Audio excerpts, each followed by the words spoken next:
Allez, bonjour tout le monde, bienvenue en direct. Allez, je vous laisse arriver tranquillement. Je regarde s'il y a un petit peu de monde ce soir.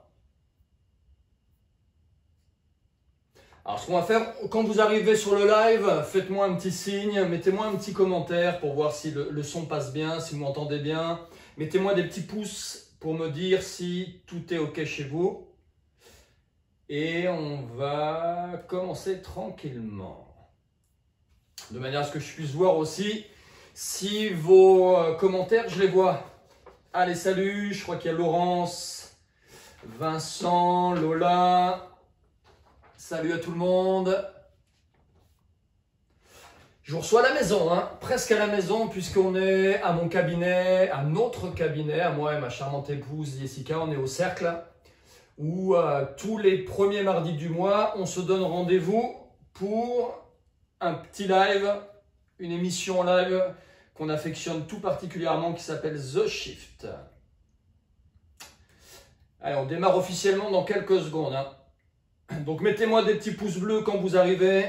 Si vous connaissez l'émission et que cette émission, vous la suivez régulièrement et qu'elle vous plaît, je vous invite à partager le live sur vos réseaux. Vous aurez toute ma gratitude. Salut Benjamin, salut Laurent, salut Eric. Est-ce que vous m'entendez bien? Est-ce que le son est bon? Est-ce que l'image est bonne? Salut à tout le monde. Alors ce soir, je vais enregistrer aussi le son, ce que je ne fais pas forcément d'habitude. Donc là, la vidéo, elle est en live sur Facebook. Elle est enregistrée aussi pour que je puisse après la placer sur la chaîne YouTube. Et là, j'enregistre aussi grâce au micro pour éventuellement mettre en place un podcast. Je ne sais pas si vous connaissez les podcasts, je pense que oui. Hein. Ça fait partie maintenant des outils très utilisés pour s'informer, pour se former. Salut Sandrine, salut Louisa. Allez, on va démarrer. Ok, donc bienvenue à tout le monde. C'est un rendez-vous maintenant qu'on a tous ensemble tous les premiers mardis du mois à 21h30 ce soir. Mais depuis le démarrage, c'était 21h. On verra si sur les prochaines émissions, on garde ce créneau horaire-là ou si on revient sur le créneau de 21h. C'est aussi pour que ce soit plus facile pour nous avec la gestion des enfants, etc. Vous savez qu'on est une famille nombreuse chez les Reliés, donc il y a un petit peu d'organisation à avoir pour pouvoir être là en live, dans de bonnes conditions, sans trop se speeder, sans trop se presser. Donc 21h30, c'est vrai que c'est pas mal. Donc The Shift, c'est tous les premiers mardis du mois, donc on est en live sur Facebook, on enregistre pour YouTube.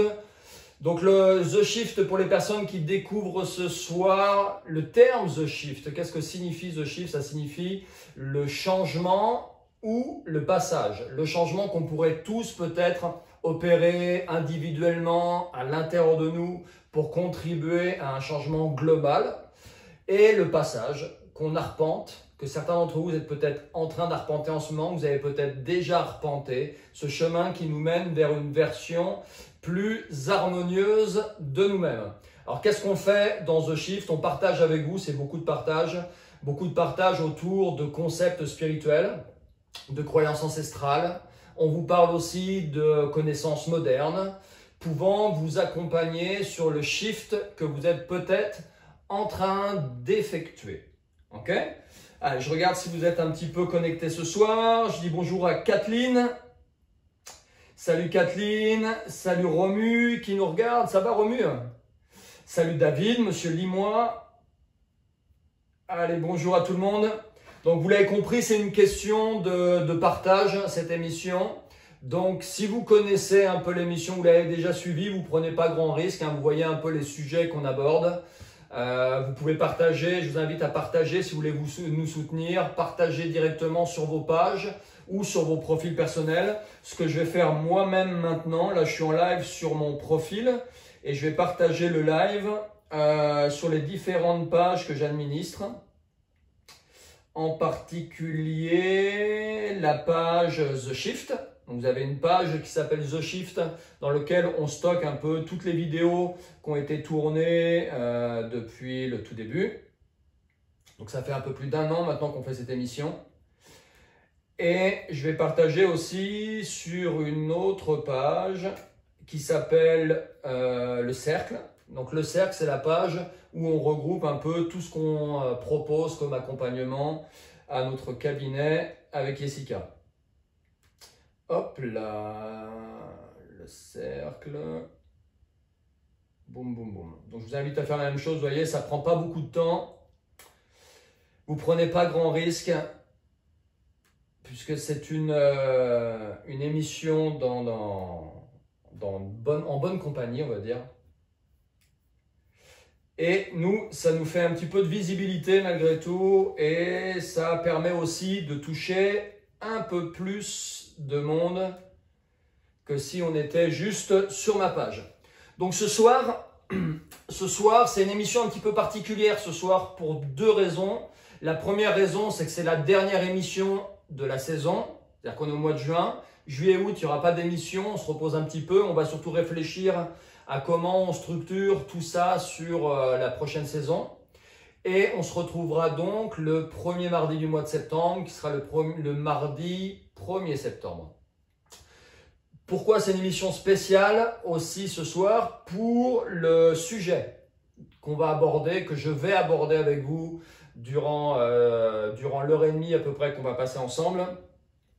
Donc cette émission, elle a commencé dans ma tête il y a un peu plus de 2 ans en fait. Il y a un peu plus de 2 ans, vous voyez, vous connaissez, si vous me suivez sur les réseaux sociaux, vous savez que j'aime beaucoup transmettre, j'aime beaucoup apprendre, j'aime beaucoup aussi transmettre aux autres depuis de nombreuses années. Et il y a 2 ans, j'ai eu cette idée d'émission qui a trotté un peu dans ma tête. À la base, ça devait être une émission de radio. Et j'avais contacté plusieurs radios régionales pour proposer ce thème d'émission. J'ai jamais eu de réponse. Donc si vous avez des contacts dans des radios locales et si vous savez que ça pourrait intéresser certaines radios, orientez-les vers moi. En tout cas, ça a germé dans ma tête il y a un peu plus de 2 ans. Et quand j'ai commencé à réfléchir à cette émission, la première chose qui m'est venue en tête, c'est le nom de l'émission. Je savais encore à peine ce qu'on allait y faire dedans, mais première chose qui m'est venue en tête quand j'ai commencé à réfléchir à cette émission, c'est The Shift. The Shift. Je ne sais pas pourquoi ça m'est venu en anglais. Et je ne savais même pas, pour vous dire franchement, je ne savais même pas ce que ça voulait dire The Shift. Et je suis allé voir sur Internet et j'ai trouvé que ça matchait plutôt pas mal avec ce que je voulais transmettre dans cette émission. Donc cette notion de changement. Ouais.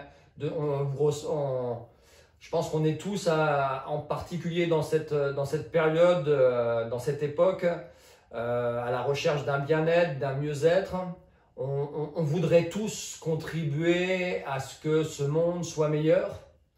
Vous êtes beaucoup à vous intéresser à la production de déchets, à produire moins de déchets, à avoir une consommation qui soit plus équitable, plus safe pour la planète, etc.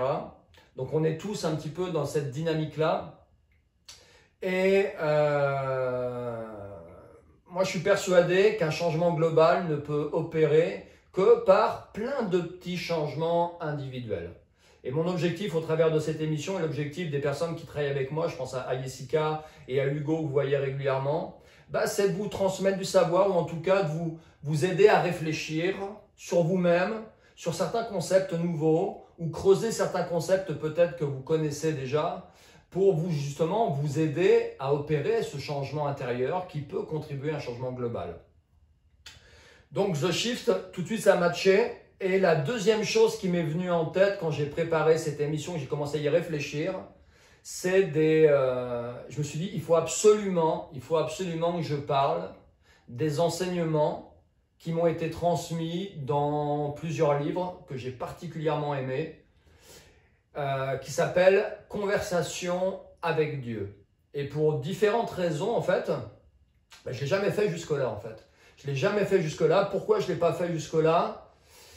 Sincèrement, je ne sais pas, parce qu'il y avait beaucoup d'autres sujets qui m'intéressaient, mais peut-être que ce sujet-là, on va parler de spiritualité ce soir, vous l'avez compris, ce sujet-là, je me suis dit, mais comment je vais aborder ça en direct, sur Facebook, pour que les gens perçoivent ça d'une manière peut-être qui leur serve à quelque chose, positive, et qui puissent vraiment, que ça puisse résonner au fond d'eux, comme ces enseignements ont résonné au fond de moi le jour où j'y ai eu accès au travers de ces bouquins. Donc maintenant, avec un peu plus de bouteilles, on va dire, dans le déroulé de cette émission, je me suis dit c'est maintenant ou jamais, tu ne l'as jamais fait encore. Donc ce soir, on va parler des enseignements contenus dans 4 livres qui s'appellent Conversation avec Dieu. Conversation avec Dieu de Neale Donald Walsch. Donc la première fois que j'ai entendu parler de ces bouquins, ils sont arrivés un petit peu comme par magie ces bouquins dans ma vie. Une amie à moi qui s'appelle Violaine, je ne sais pas si Violaine tu regarderas cette émission, un jour elle m'a dit il faut absolument que tu lises un livre. Et ce livre était lui-même venu de manière plutôt magique à elle, puisqu'elle passait dans la rue. Et dans la rue, il y a une petite boîte à livres, comme il y a dans certaines villes, où les gens déposent des livres qui ne leur servent plus ou qu'ils ont envie de partager. Et dans cette petite bibliothèque sauvage, on va dire, eh bien, il y avait Conversation avec Dieu. Il y avait Conversation avec Dieu, je crois que c'était le volume 1. Elle l'a lu et une fois, après l'avoir lu, comme ça avait résonné beaucoup en elle et qu'elle savait qu'on était un peu dans la même mouvance, elle m'a dit « lis ce livre ». Et au début, pour tout vous dire, j'étais un peu réticent. Pourquoi j'étais réticent à la lecture de ce livre? Pour le mot « Dieu » qui est contenu dans le titre. Pour le mot « Dieu » qui est contenu dans le titre, parce que le mot « Dieu » chez moi, je suis catholique.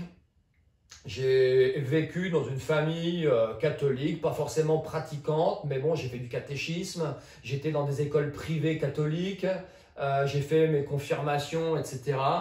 Jamais voué un grand culte à cette religion, mais ce mot Dieu, pour moi, était très connoté religion et en particulier religion catholique.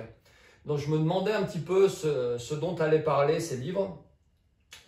Et comme je l'explique aux gens qu'il ne faut pas se laisser freiner par une première impression qui pourrait teinter négativement par toutes les certitudes que notre culture, notre éducation nous a transmises, j'ai dit Yannick, applique à toi-même ce que tu enseignes aux autres et lis ce livre sans préjugés. Et ça a été une révélation. Je me suis enfilé, je pense, les 3 premiers tomes, très rapidement, en livre de poche. Les 3 premiers tomes très rapidement. Ensuite, j'ai acheté le 4e tome qui est ici dans la bibliothèque. Et ces livres m'ont apporté les connaissances, les concepts expliqués dans ces livres ont très très fort résonné en moi en fait.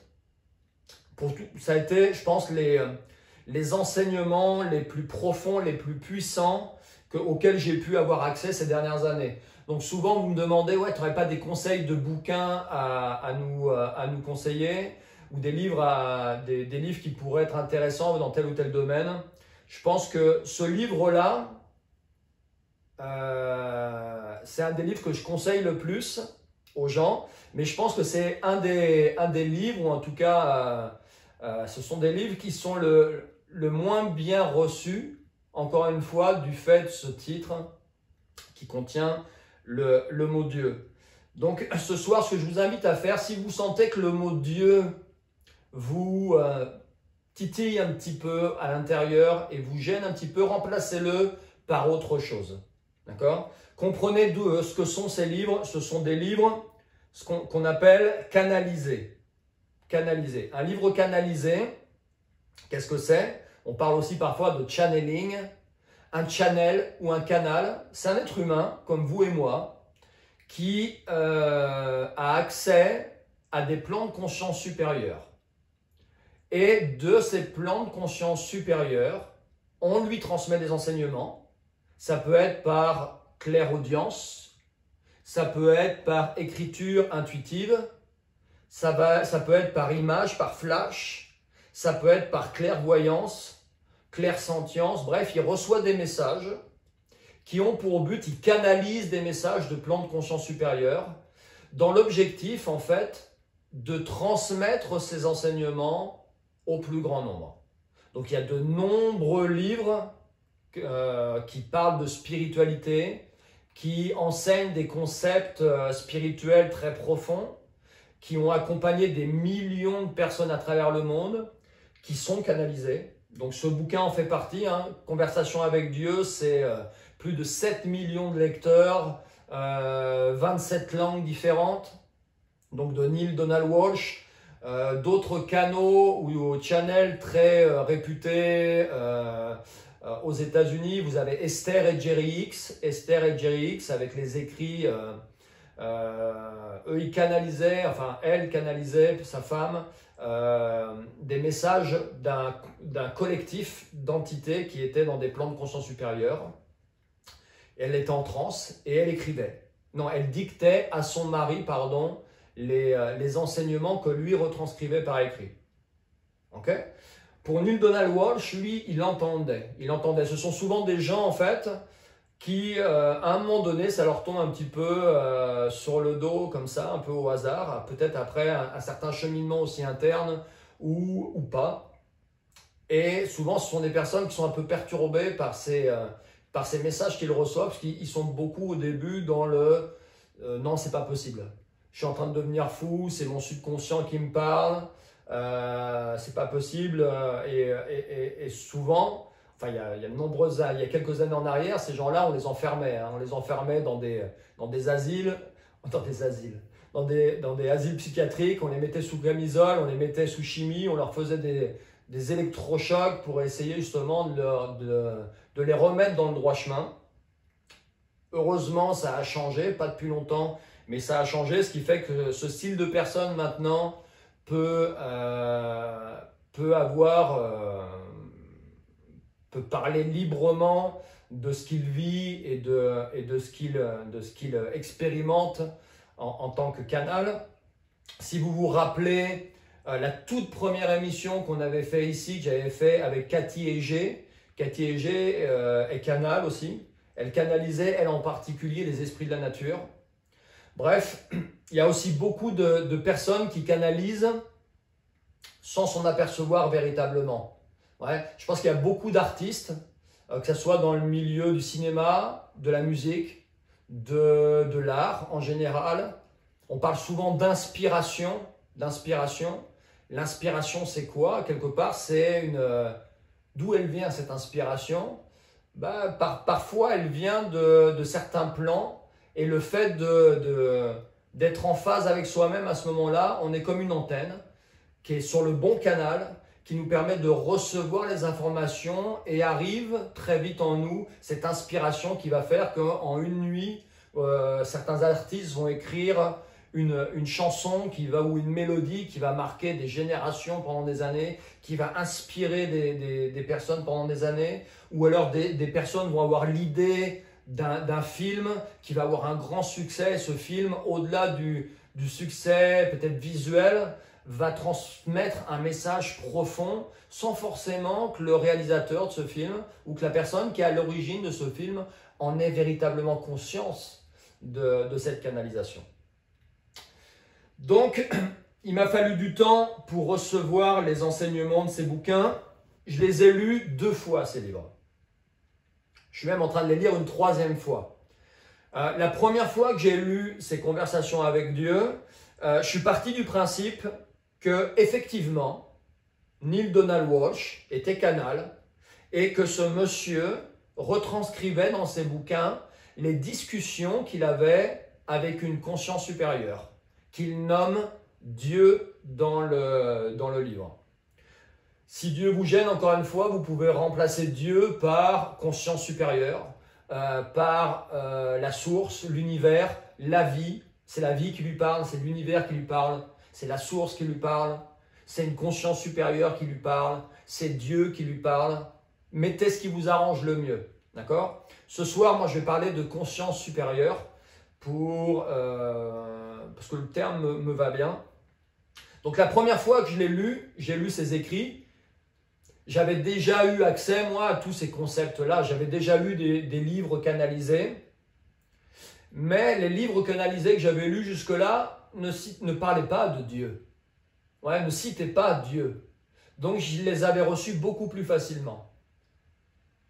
malgré tout, pour recevoir ces enseignements, je me suis dit, ok, allez Yannick, fais comme si cette personne-là vraiment canalisait effectivement une conscience supérieure qu'elle nomme Dieu et prends ce que tu as à apprendre. Prends ce que tu as à apprendre.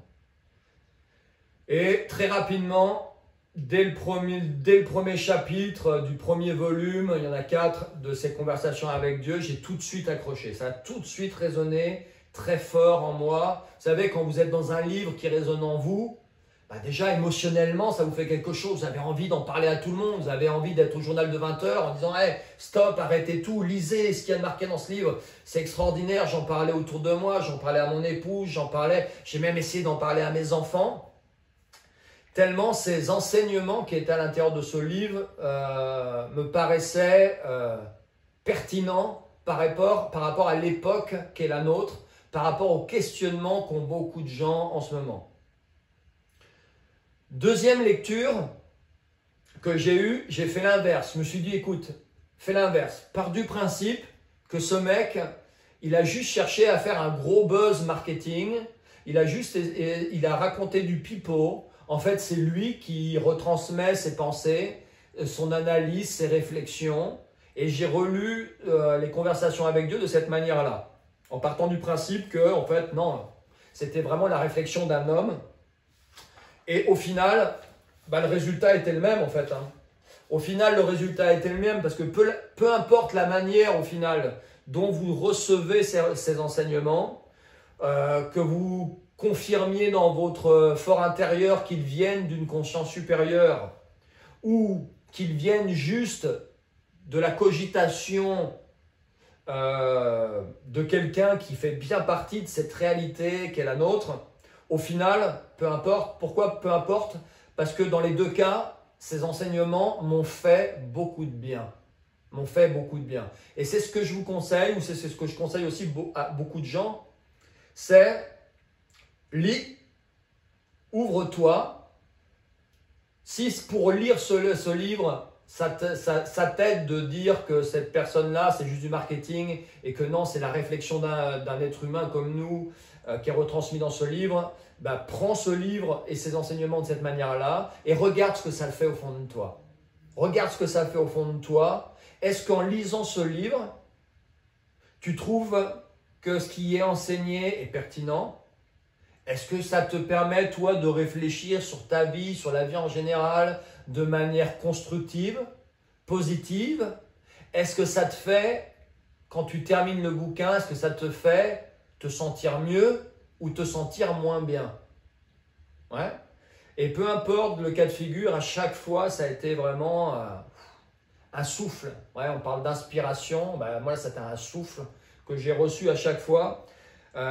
Qui m'a fait beaucoup de bien, qui m'a fait beaucoup cogiter, mais qui m'a fait beaucoup de bien.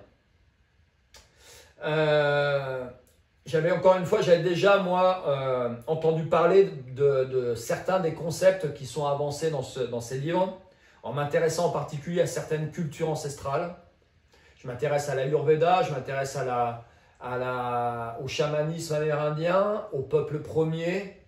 Il y a beaucoup de similitudes dans ce livre avec des enseignements qui font partie de la nuit des temps, de ces peuples premiers.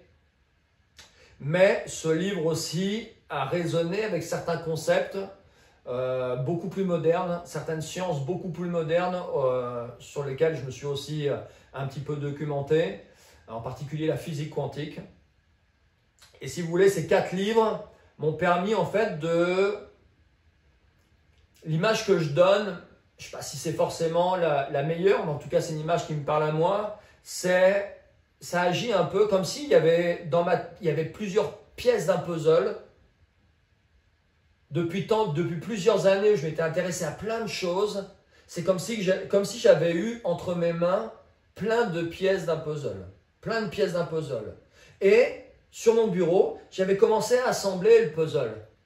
En me disant, tiens, ça parle d'Ayurveda. Hop, je commence à mettre les pièces du puzzle Ayurveda dans un coin. Ça parle de culture amérindienne. Hop, je fais un autre petit début de puzzle dans un autre coin. Ça parle de certains enseignements millénaires issus des peuples premiers. Ok, je mets ça dans un coin. Ça parle de physique quantique, je mets ça dans un autre coin. Eh bien, les enseignements de conversation avec Dieu, ils ont tout rassemblé. Ils ont rassemblé toutes les pièces du puzzle et je me suis aperçu que ce n'était pas plein de petits puzzles que j'avais, c'était un seul puzzle qui me donnait en fait on parle en anglais de big picture, une vue d'ensemble si vous voulez, de tous ces enseignements que j'avais eus depuis tant d'années. Tout s'est assemblé en fait. Ouais, tout s'est assemblé. Ce qui fait que cette vue d'ensemble a été beaucoup plus claire pour moi. Ça m'a apporté une vision plus claire de ce cheminement que j'étais en train de faire. Et ça a augmenté encore plus la résonance en moi de tous ces enseignements. Alors, est-ce que ça résonnera pour vous quand vous les lirez? Pas forcément, encore une fois. Est-ce que vous allez comprendre de ces enseignements les mêmes choses que moi? Pas forcément. Mais j'ai envie de vous dire, peu importe. Du moment qu'au final, ces enseignements, ils résonnent un petit peu en vous, même s'ils ne résonnent pas sur les mêmes cordes que moi, peu importe. Mais si à la fin du livre, ce que vous en avez compris vous a permis de vous sentir mieux, de vous sentir plus confiant dans la vie, plus fort, et que ça vous permet de prendre du recul sur ce que vous vivez, prendre de la hauteur sur ce que vous vivez, peu importe en fait, que vous ayez raisonné exactement sur les mêmes choses que moi. En tout cas, ce qui est clair, c'est que ça a résonné chez beaucoup de gens. Encore une fois, il y a 7 millions de personnes qui ont lu ces livres à travers le monde, 27 langues différentes. Donc les messages, les enseignements de ces bouquins ont été lus et reçus par beaucoup de gens. Donc je vous ai dit, je les ai lus 2 fois. Je suis en train de faire une 3e lecture. Et cette 3e lecture, en fait, je prends des notes maintenant. Je prends des notes parce que j'ai vraiment envie de garder une trace de tout ça. Parce que les notes que je prends de ce petit carnet rouge depuis plusieurs années, je me dis qu'un jour, peut-être, si je perds ces bouquins pour X ou Y raison, même si mes livres, je les prête rarement, très rarement, si un jour, pour X ou Y raison, je les perds, dans ce petit livre rouge, j'ai condensé ce qui a le plus vibré en moi. Et dans ce petit livre rouge, il y a tout ce que j'aimerais transmettre comme enseignement à mes enfants, même s'ils sont petits encore. Ils commencent à grandir, ils commencent à être en âge de pouvoir comprendre certaines choses. J'aimerais transmettre ce petit livre rouge à mes petits-enfants. Je me vois bien, moi, en fait. Hein. Je ne sais pas si Jessica, tu me regardes, mais je me vois bien ancien, entouré de tous mes petits-enfants, dans une grande maison, à côté d'un feu de cheminée, et je leur transmettrai ces enseignements qui m'ont tant fait de bien à moi, qui m'ont tant permis aussi à moi de cheminer sur ma vie en fait. Ok? Donc ce soir, qu'est-ce que je vais faire avec vous? Je vais pas vous faire une fiche de lecture de tous ces bouquins. Mon objectif, c'est pas de vous transmettre tous les enseignements sans en oublier aucun de ce qu'il y a dans les conversations avec Dieu. Mon objectif, il est juste de... En fait, ce que je vais faire, c'est que je vais lire certaines notes que j'ai prises et je vais vous les transmettre. Je vais feuilleter, pas forcément dans un ordre chronologique les choses, en suivant aussi mon inspiration à moi. Je vais feuilleter un peu ces notes et vous retransmettre certains des enseignements en vous y apportant peut-être mon point de vue. Ok? Ça vous va ou pas? Mettez-moi des petits pouces bleus. Si ça vous branche ou pas, installez-vous confortablement. Peut-être que ça vous donnera envie de les lire. J'ai pas d'action avec Neale Donald Walsch. J'aimerais bien le rencontrer, il vient de temps en temps en France, mais je ne touche pas un copec des millions de livres qu'il vend. Vous en doutez bien, et c'est pas avec le peu d'influence que j'ai sur les réseaux sociaux que ça risque de changer grand-chose. À part si vous mettez à diffuser en masse ce live. Mais bon, c'est mal barré puisqu'il y a 3 partages. Mais je m'y attendais. Je m'y attendais. Il y a Dieu dans le titre. Donc, je comprends qu'il y en a qui sont en suspense de se dire mais est-ce que je partage pas? Qu'est-ce que les gens vont penser de moi?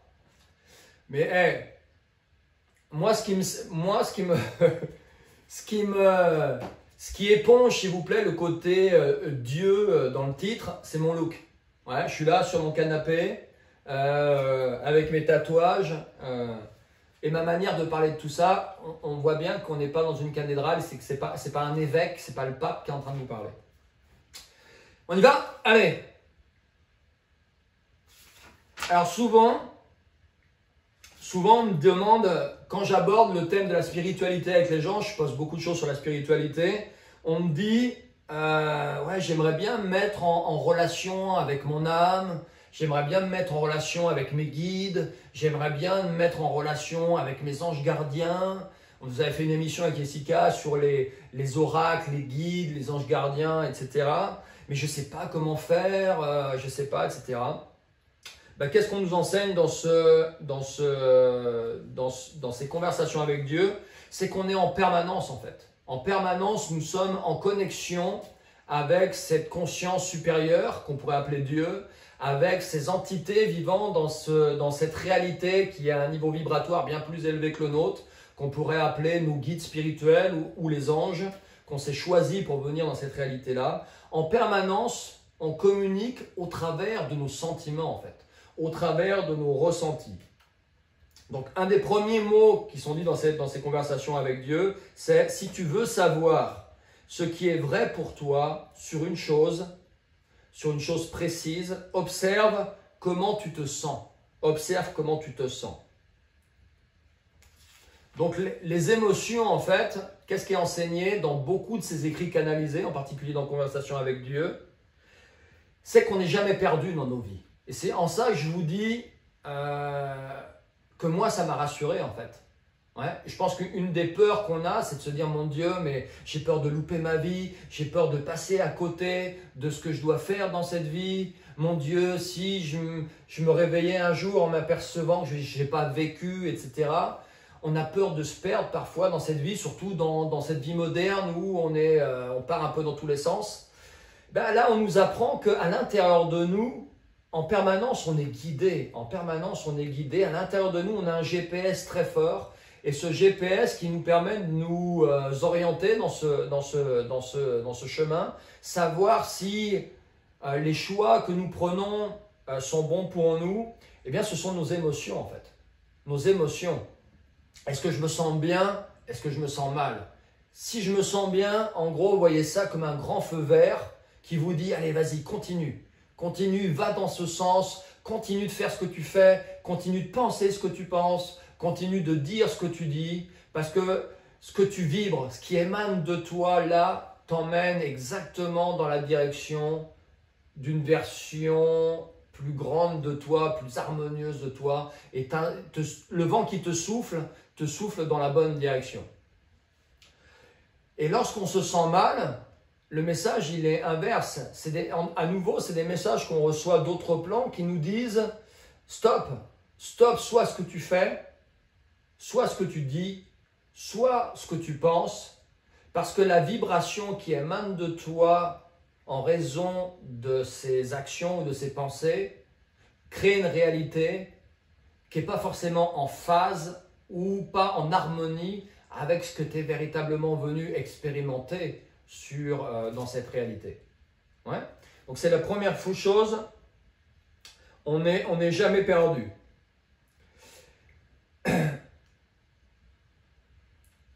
Notre lecture, ça va piquer.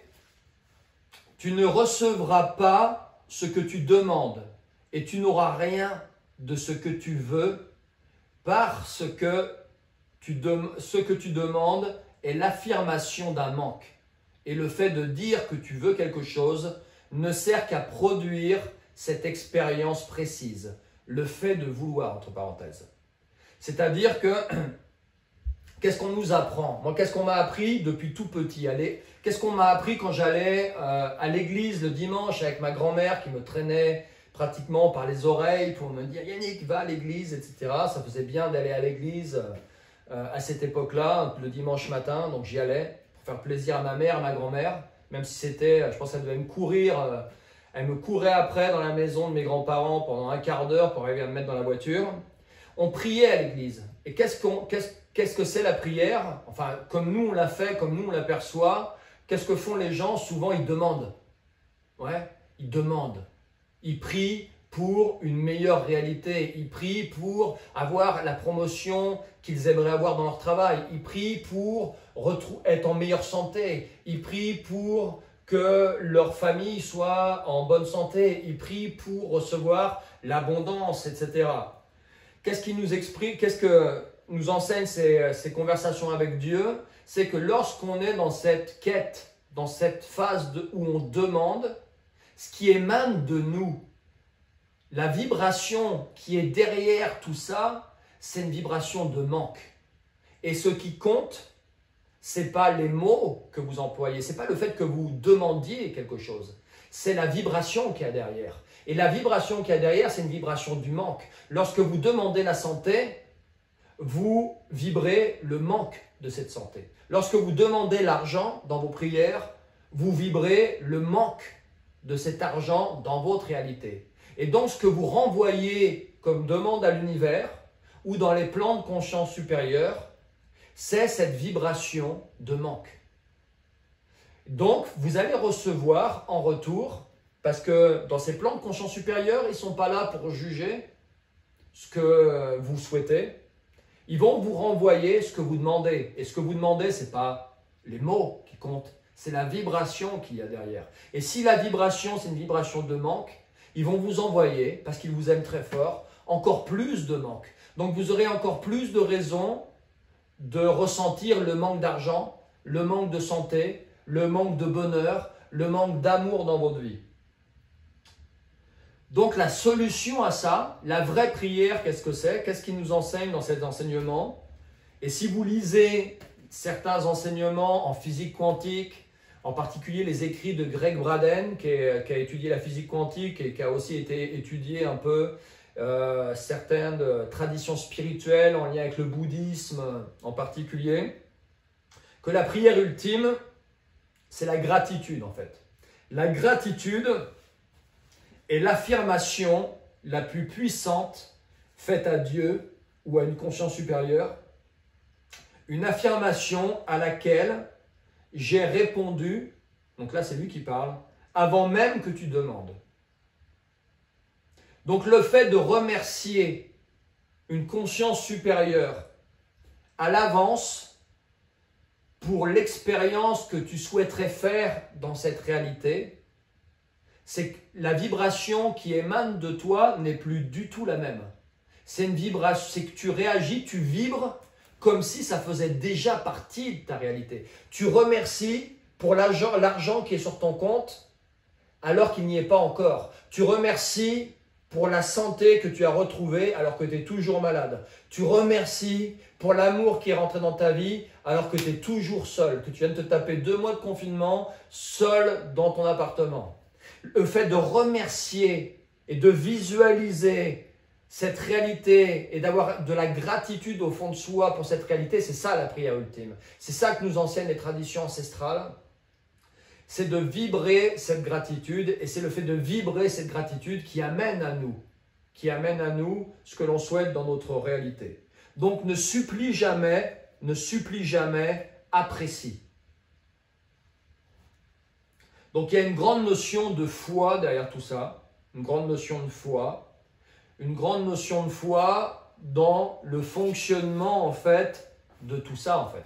Donc il y a 2 manières d'avoir la foi. Ça peut être une foi aveugle en des enseignements spirituels parce que ça a résonné tellement fort en vous, que vous vous êtes tellement senti bien à la lecture de ces enseignements que dans l'instant, ça sont devenus des convictions pour vous.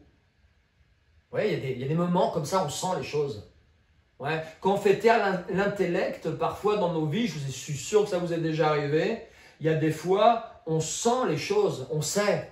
On sait que là, la décision qu'on vient de prendre, on est en train de se tirer une balle dans le pied. On sait que la personne qu'on vient de croiser du regard, là, ça va être la femme de notre vie ou l'homme de votre vie et avec qui vous allez construire votre vie et construire votre famille. Il y a des choses qui sont de l'ordre de l'inexplicable et du ressenti, en fait. Donc, vous pouvez baser votre foi là-dessus. Sur votre côté intuitif, si c'est très fort en vous, sur votre côté animal. Moi, je parle souvent de rewilding. Le fait de se réensauvager quelque part, c'est de se reconnecter à ça, à son intuition un petit peu primale. Ou alors, vous pouvez avoir la foi parce que vous avez creusé le sujet. Et qu'au-delà de ces croyances ancestrales, vous avez calqué sur ces croyances ancestrales des connaissances modernes. Et c'est ce que j'ai fait, moi. J'ai fait les deux, en fait. J'ai fait les deux et j'ai calqué sur cette approche de la gratitude, de la loi de l'attraction, de ce pouvoir créateur, des connaissances en lien avec la physique quantique, dont on vous avait fait une émission il y a quelques mois en arrière. Ok ? Chaque action humaine, mettez-moi des petits pouces si tout ça, ça vous parle. Hein. Mettez-moi des petits pouces si tout ça, ça vous parle.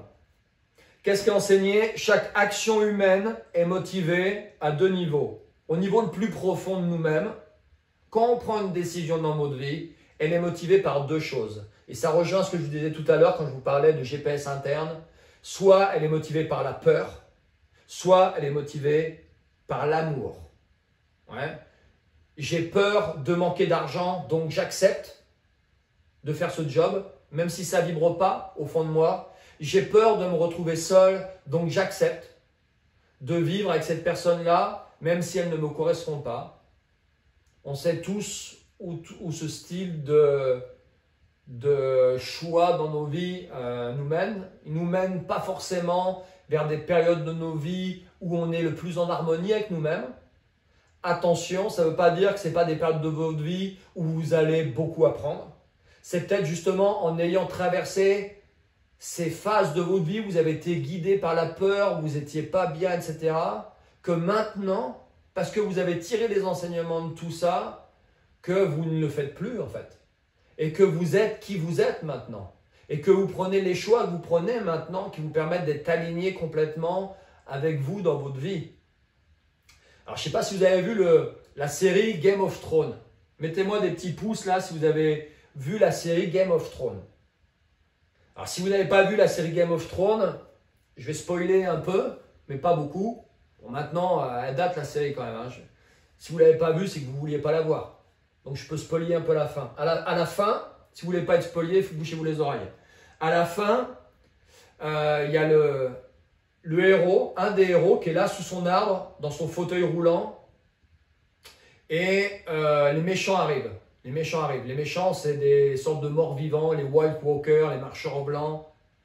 Et lui, il est impuissant en fait. Il est impuissant parce qu'il est dans son fauteuil roulant et il est protégé par une personne en particulier, un des personnages principaux de la série, je ne me rappelle plus comment il s'appelle.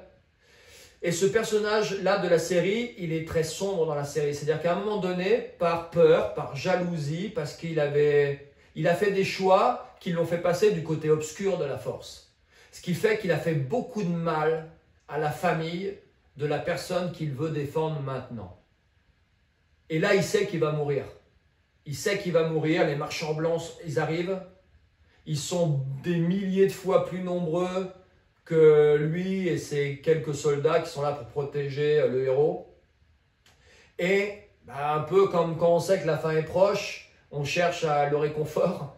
Et lui, il veut se faire pardonner en fait ses fautes. Donc il va voir le héros, il s'agenouille devant son fauteuil et lui dit « Mais excuse-moi pour tout le mal que j'ai fait, pour toutes les atrocités que j'ai commises dans ma vie et que j'ai faites à ta famille. » Et là, le héros principal, un des personnages principaux qui est là à ce moment-là, ce jeune homme qui est dans son fauteuil, qui est le sage, qui est plein de sagesse, lui dit « Ne t'excuse pas. Parce que tout ce que tu as fait, toutes ces atrocités, toute cette noirceur qui était dans ta vie, t'a permis d'être qui tu es maintenant et t'a permis d'être là à mes côtés maintenant. Tout ce que tu as fait dans ta vie t'a permis d'être là à cet instant présent, pile poil là où tu devais être. Pile poil aligné avec qui tu es et ce que tu étais venu faire dans cette vie. Ouais. Et j'ai trouvé cette phrase, mais d'une force. Donc ça a résonné naturellement très fort en moi. Moi, ça résonne beaucoup en moi. Hein. Quand il y a quelque chose qui percute, ça vibre. Ça vibre là très fort.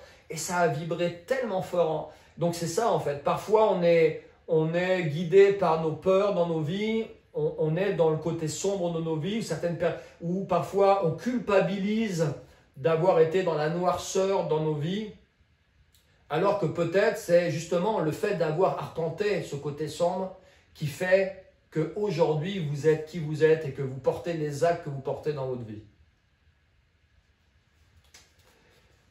On tourne les petites pages.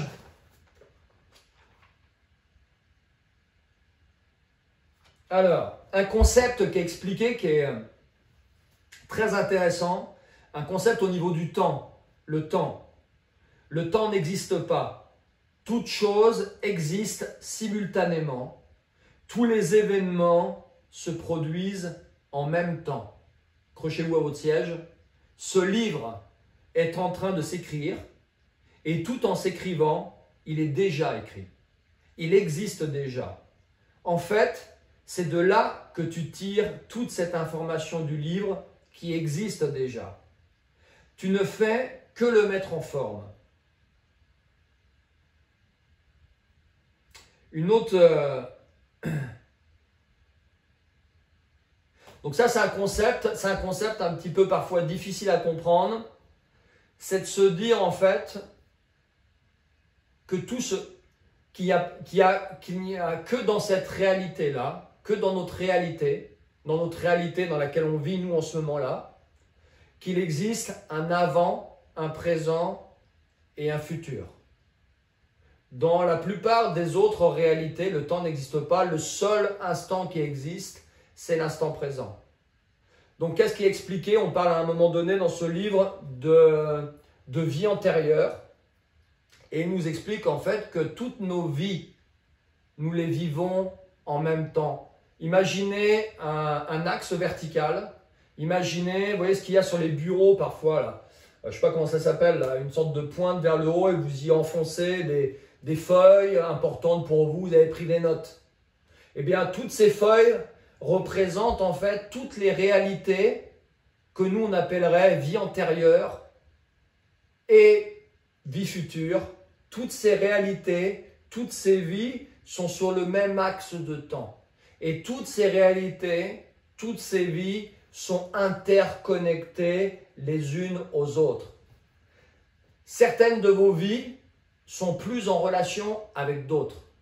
Peut-être que dans cette vie-là, là où vous êtes en train de m'écouter là ce soir, où vous êtes conscient de ce que je suis en train de vous raconter, vous êtes particulièrement en lien avec certaines de vos vies passées que vous êtes venus plus ou moins soigner dans cette réalité-là. Peut-être que vous êtes aussi en lien dans cette réalité-là avec certaines réalités où vous êtes, qu'on pourrait appeler des vies futures, où vous existez aussi, où votre âme est incarnée aussi. Et toutes ces vies sont en interconnexion les unes avec les autres. Ce que vous faites dans cette réalité-là impacte ce qu'on pourrait appeler vos vies passées, mais impacte aussi vos vies futures. Ce que votre réalité future, ce que votre vous est en train de vivre dans une réalité future, impacte ce que vous vivez dans cette réalité-là. Ou ce que vous vivez dans cette réalité-là impacte ce que vous vivez dans une vie passée. Et ça, c'est un concept qui est un petit peu compliqué à comprendre, même si pour vous, peut-être, le concept de vie antérieure, il est validé. Mais ça, vous l'expérimentez dans votre quotidien. Ça vous est jamais arrivé dans cette réalité d'avoir comme une bulle d'émotion qui remonte et vous ne savez pas d'où ça vient. Soit une bulle de peur, soit une bulle de tristesse et vous ne savez pas d'où ça vient. Moi, ça m'est arrivé plusieurs fois, ça, dans ma réalité, dans cette vie-là. Pour que vous compreniez un petit peu, avant de rencontrer Jessica, j'étais en couple avec une autre jeune femme et ma vie était parfaite. Enfin, je la pensais parfaite. Ouais. J'avais un bel appartement dans Paris, juste à côté du lieu où je travaillais, l'Aqua Boulevard. On était en couple depuis 7 ans. On avait un chien, un labrador. On roulait en Audi. Tout roulait pour nous, en fait. Tout roulait pour nous. Et un soir, je me rappelle, j'étais au summum de mon bien-être. Et un soir, je sors, il faisait nuit, je promène mon chien dehors, et tout d'un coup, j'ai eu une peur, une angoisse en fait. Une angoisse parce qu'à ce moment-là, qu'est-ce que j'ai ressenti? J'ai ressenti le choc qui était sur le point d'arriver dans ma vie. Et ce choc, c'est Jessica, qui s'appelait Mittelman à l'époque. J'ai ressenti en fait que cette petite vie que je pensais être la mienne allait voler en éclats dans un futur proche. Donc, ce que j'allais vivre dans le futur, ce que j'ai vécu après quand j'ai dû me séparer de cette jeune femme, où ça a été très douloureux pour elle, très douloureux pour moi de la voir souffrir, etc. Cette période de ma vie où émotionnellement j'étais pas bien, eh bien il y a une bulle de cette émotion qui était dans le futur qui m'est arrivée ce jour-là en fait. Je l'ai pas compris à ce moment-là, mais j'ai ressenti à l'intérieur de moi comme si c'était fini en fait. Que tout allait voler en éclats dans un futur très proche sans que je sache comment. Un autre exemple, dans cette vie-là, je suis particulièrement en lien avec une autre vie passée où je suis amérindien, où je vis certaines choses avec une tribu en particulier, où je vis des moments un peu compliqués, etc. Et dans cette vie-là, par le travail que je fais au niveau de ma famille, en prenant soin de mes enfants, en prenant soin de ma femme, ce que j'ai certainement pas pu faire dans des vies passées, je soigne cet autre moi qui est dans une vie qu'on pourrait appeler antérieure, qui lui souffre de la perte des êtres les plus chers entre ses enfants et sa femme. En m'ancrant dans cette réalité-là, en construisant ma tribu, en menant ma tribu, que ça soit dans le milieu personnel ou professionnel, parce que je fais ça aussi dans le professionnel, dans mon autre vie professionnelle, en menant cette tribu dans la bonne direction ou en essayant de la mener le plus loin possible sur le chemin, j'essaie de faire peut-être ce que je n'ai pas pu faire dans cette autre vie où justement j'ai pas pu amener cette tribu-là à bon port en fait. Ouais. Donc, voyez un petit peu comment ça peut s'imbriquer, comment cette notion de temps, il faut vous imaginer que toutes les pièces jouent en même temps. Comme si vous étiez devant un grand écran avec plein de télé allumées et sur chaque écran, c'est des époques différentes et dans chaque vie, dans chaque jeu vidéo, eh bien c'est vous qui jouez, c'est vous qui êtes là et vous expérimentez tout ce qu'il y a à expérimenter, vous l'expérimentez sur une même ligne de temps en fait.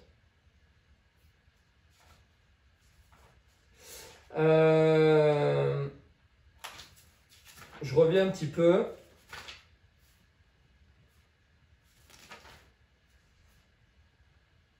Alors, dans les questions que je reçois beaucoup quand on aborde le sujet de la spiritualité, c'est quel est le sens de la vie? Je ne trouve pas de sens à cette vie, qu'est-ce qu'on est venu faire? C'est quoi l'objectif de la vie, etc. Qu'est-ce qu'on nous explique dans ce livre? J'essaie de retrouver la partie où ça démarre. Ah, le plus grand secret. Le plus grand secret. Je ne regarde pas trop vos questions. J'y répondrai à certaines de vos questions à la fin si vous en avez. Le plus grand secret, c'est que la vie n'est pas un processus de découverte, mais un processus de création. Tu ne te découvres pas, tu te crées à nouveau. Par conséquent, ne cherche pas à savoir qui tu es, mais cherche à déterminer qui tu veux être. Nous sommes ici pour nous rappeler et recréer qui nous sommes. La vie est une occasion pour toi de savoir de façon expérientielle, c'est-à-dire par l'expérience, ce que tu sais déjà de façon conceptuelle. Tu n'as rien à apprendre, tu n'as qu'à te rappeler ce que tu sais déjà et à le mettre en pratique. Là. Donc le concept qui est expliqué là, c'est on n'est pas venu pour apprendre dans cette vie-là. C'est parfois ce qu'on entend, c'est une école, la vie, on est venu pour apprendre, on est venu pour élever notre âme, etc. Dans ces écrits, c'est à peine, même si ça va un peu dans la même direction, c'est à peine comme ça que c'est formulé. On est venu pour se recréer en fait. Notre âme est venue pour permettre à cette conscience supérieure dont elle est issue. On est tous issus de cette conscience supérieure. On est tous quelque part, c'est marqué dans la Bible, des fils de Dieu. On est tous issus de la même source. On est tous issus de la même lumière. On est tous des petites étincelles issues de la même très forte lumière. Vous voyez? On vient tous de la même source et on est venu dans cette réalité pour permettre à ce grand tout, à cette conscience supérieure, de faire l'expérience de qui elle est. Ouais, elle ne peut s'aborder que de manière conceptuelle. Et dans cette réalité-là, par cette multitude de vies qui sont vécues, à des époques différentes, à des plans de conscience différents, dans des réalités différentes aux confins de l'univers, dans des civilisations différentes au fin fond de l'univers, eh bien on permet à cette conscience supérieure, qu'on appellerait Dieu, de faire l'expérience de qui elle est. D'accord ? Tu peux te savoir gentil. Tu peux avoir en tête ce concept de te penser gentil, mais à moins que tu ne fasses une gentillesse à quelqu'un, ce n'est qu'une idée que tu te fais de toi-même. D'accord ? Donc ton âme a pour objectif, en fait, ici dans cette réalité, de changer l'idée la plus élevée qu'elle se fait d'elle-même en sa plus grande expérience. D'accord ? Donc elle est venue faire l'expérience de la matière, en fait. Mais pour faire l'expérience de quelque chose, il faut que son opposé existe. Pour que l'amour existe et se connaisse en tant qu'amour véritablement, son contraire exact doit exister lui aussi, la peur. D'accord ? Donc c'est cette création, on est venu expérimenter la dualité quelque part en fait. Ouais. J'aime beaucoup cette phrase, en l'absence de ce qui n'est pas, ce qui est n'est pas. C'est-à-dire que si la nuit n'existe pas, le jour n'existe pas. Si la souffrance, si la maladie n'existe pas, la pleine santé n'existe pas. Comment tu veux te connaître, te savoir en pleine santé si tu n'as jamais été malade? Comment tu veux savoir ce qu'est aimer si tu n'as jamais détesté quelqu'un? Comment tu veux savoir ce qu'est la douceur si tu n'as jamais expérimenté quelque chose de dur, quelque chose de rugueux? Comment tu veux savoir ce qu'est la facilité si la difficulté n'existe pas?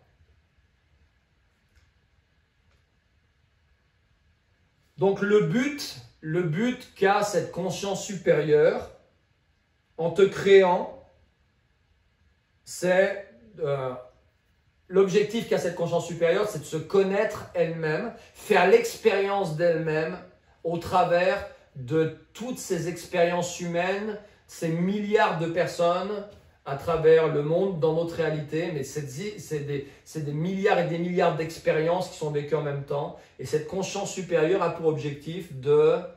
C'est comme si elle s'était disloquée à un moment donné. Et c'est là où, je ne sais pas si vous avez déjà entendu parler du Big Bang, mais pour moi, le Big Bang, ce serait ça en fait. Cette conscience pure, cette énergie pure qui à un moment donné s'est explosée, fragmentée en des milliards de millions de milliards de parties d'elle-même.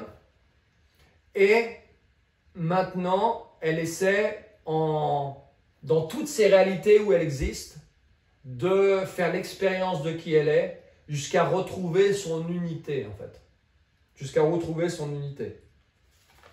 C'est très barré ce que je suis en train de vous dire, j'en ai bien conscience les amis. Hein. D'accord? Donc, on est venu dans cette réalité pour se recréer, Avant de écouter le cheminement là pour que vous compreniez le processus d'incarnation dans cette réalité. Avant de faire l'expérience de soi-même, il nous faut faire l'expérience du contraire. C'est ce que je vous expliquerai tout à l'heure avec cette notion de dualité. Tu ne peux faire l'expérience de ce que tu es avant d'avoir rencontré ce que tu n'es pas. Tu ne peux t'éprouver en tant que créateur de toi-même à moins de te créer. Tu ne peux te créer à moins de te défaire. Te défaire dans le sens ne pas être. Mais comme notre âme n'a aucun moyen de ne pas être, c'est impossible pour elle de ne pas être, le subterfuge qu'elle a trouvé pour pouvoir se reconstruire dans cette réalité, eh bien, c'est de s'arranger pour oublier qui elle est vraiment. Tu t'es oublié, tu as oublié qui tu es vraiment. Et en entrant dans l'univers physique, tu as renoncé à te souvenir de toi-même. Donc ton travail sur la terre n'est pas d'apprendre, mais de te rappeler qui tu es. De te rappeler qui tu es et de te rappeler qui sont tous les gens autour de toi en fait. Qui sont chaque personne autour de toi qui vivent exactement la même expérience que toi en fait. C'est pourquoi, j'aime beaucoup cette phrase, c'est pourquoi tu dois te rappeler aux autres, c'est-à-dire te rapprocher le plus. Plus tu vas cheminer dans cette vie, plus tu vas te rapprocher de qui tu es véritablement, plus tu vas te rapprocher de ton essence divine, pour réemployer le terme divin ou Dieu, plus tu vas briller fort. Et plus en brillant fort, tu vas rappeler aux autres qui ils sont. Ouais. Et c'est Marianne Williamson qui disait ça dans une de ses citations, que par notre lumière, inconsciemment, en laissant briller notre lumière, nous permettons aux autres de laisser briller la leur en fait. Et c'est exactement ça en fait. Plus vous allez recoller les puzzles de vous-même, vous rappeler à votre connexion divine, à cette part divine en vous qui vibre très fort, plus vous allez vous réaligner complètement et plus juste par votre présence, sans vouloir absolument convaincre les autres. Là, je ne cherche pas à vous convaincre, je vous transmets juste ce qui a vibré en moi. Ouais, certains d'entre vous, vous êtes peut-être déjà partis faire autre chose. Certains d'entre vous, vous êtes peut-être en train de rejeter complètement ce que je dis. Je m'en fous, complètement. Moi, ce que je veux, c'est être aligné avec moi-même. Et en faisant ce que je fais là, je suis aligné avec moi-même. Je vous parle de choses qui vibrent très fort en moi. Je le fais de la manière dont j'ai envie de le faire, dans un endroit qui me plaît. Je ne sais pas qui regarde l'écran, à part si je commence à checker un petit peu. Voyez? Mais en étant aligné avec vous-même, vous permettez aux autres d'être alignés aussi avec eux-mêmes.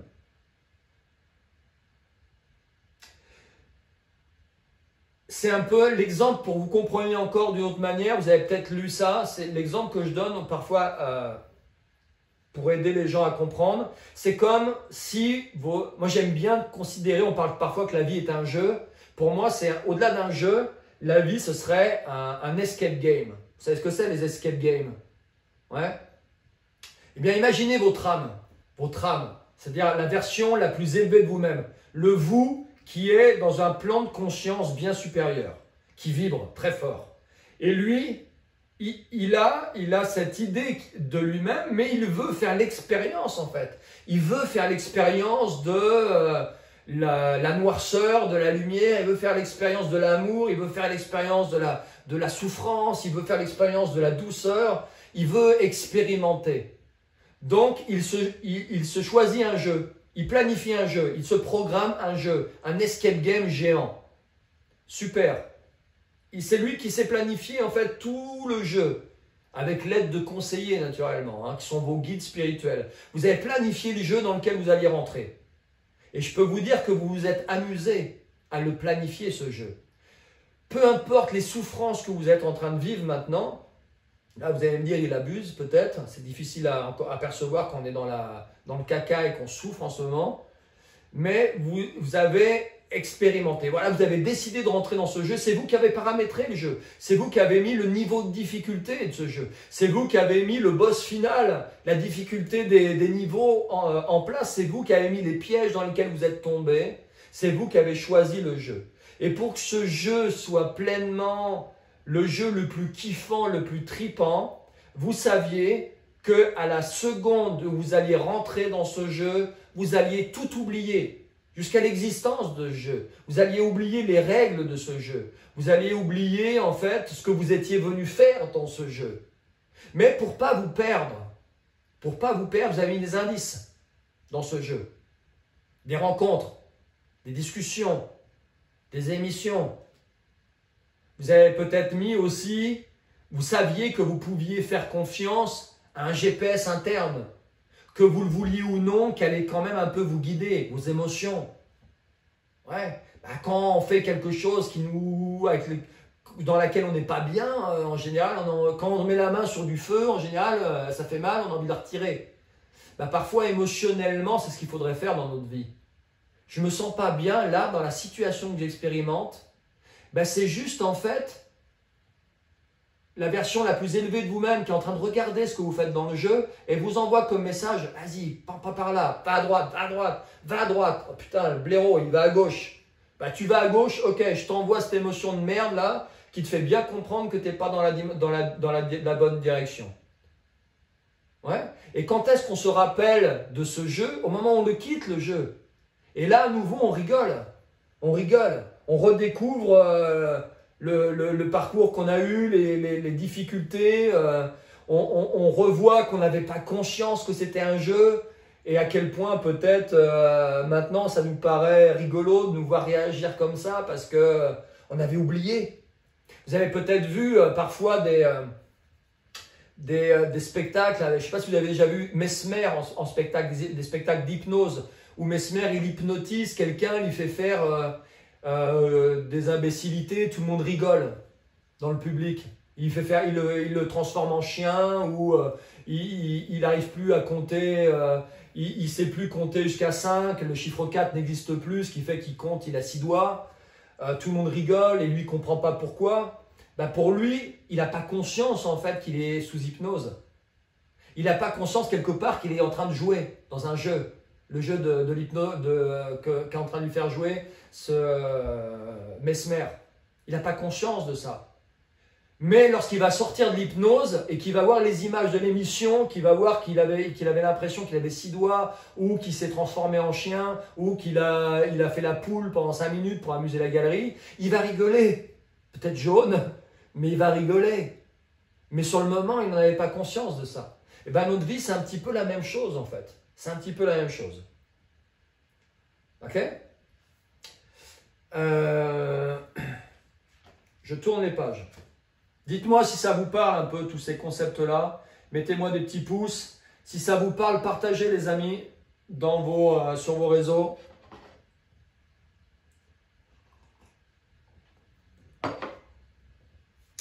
Ok, je tourne.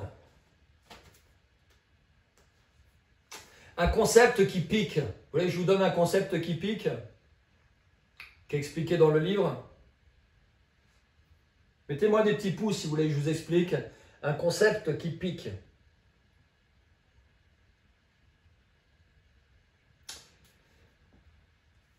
Ok, on y va. Ne condamne pas tout ce que tu qualifierais de mauvais en ce monde.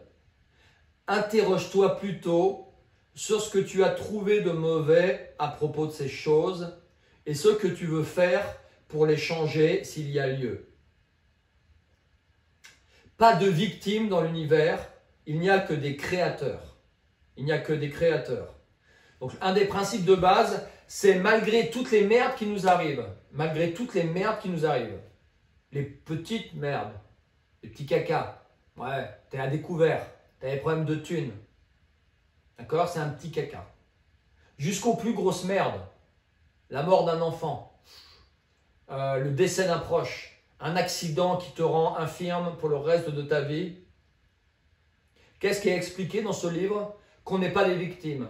Pourquoi on n'est pas des victimes? Parce que le jeu, c'est nous qui nous sommes programmés ce jeu.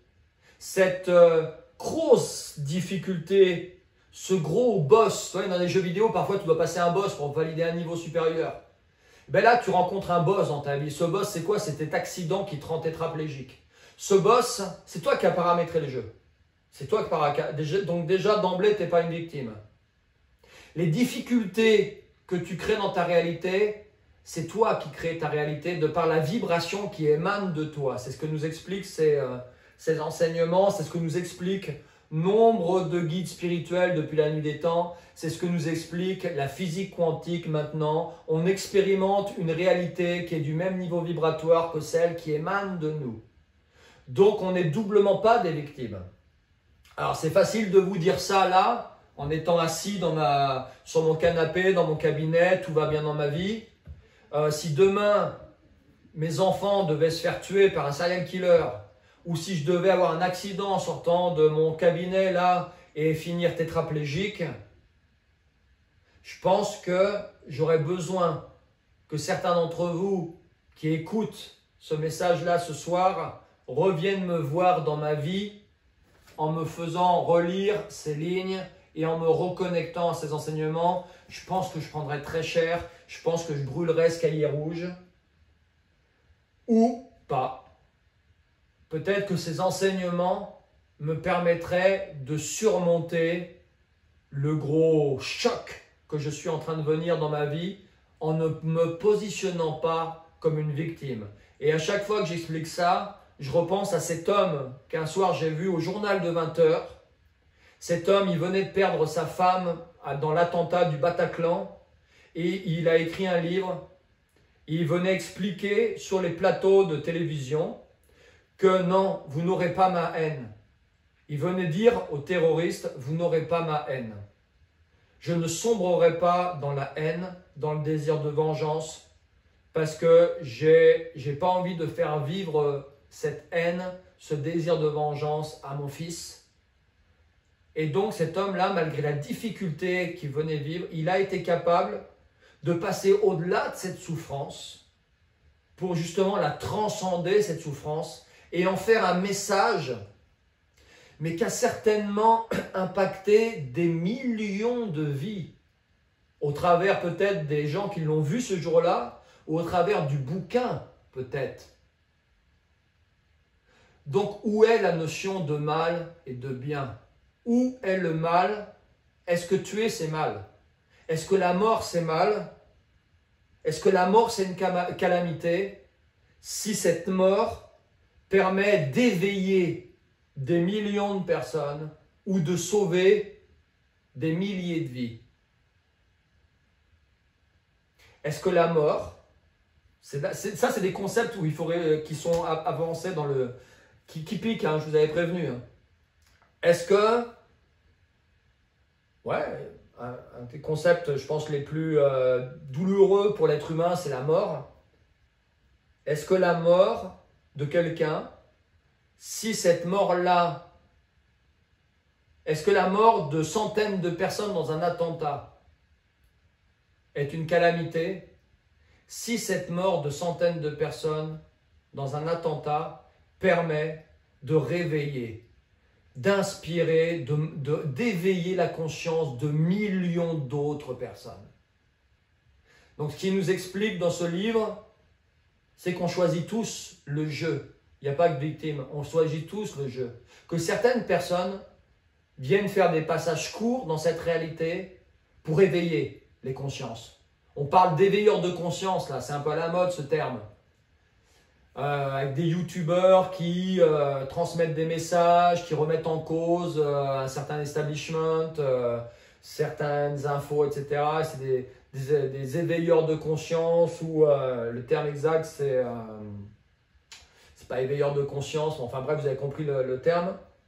Eh bien à un autre niveau, certaines personnes viennent éveiller les consciences par la souffrance qu'elles ont vécue dans leur vie ou par le mal qu'elles ont fait subir à l'humanité. Encore une fois, tant que tu ne connais pas, tant que tu ne visualises pas ce qu'est le mal absolu, on va dire par exemple le concept d'Hitler, quand tu ne visualises pas le mal absolu, comment tu veux savoir ce qu'est le plus grand acte d'amour? Quand tu n'as pas, tant que l'humanité n'a pas vécu l'acte de haine, de peur, sombre, le plus abject,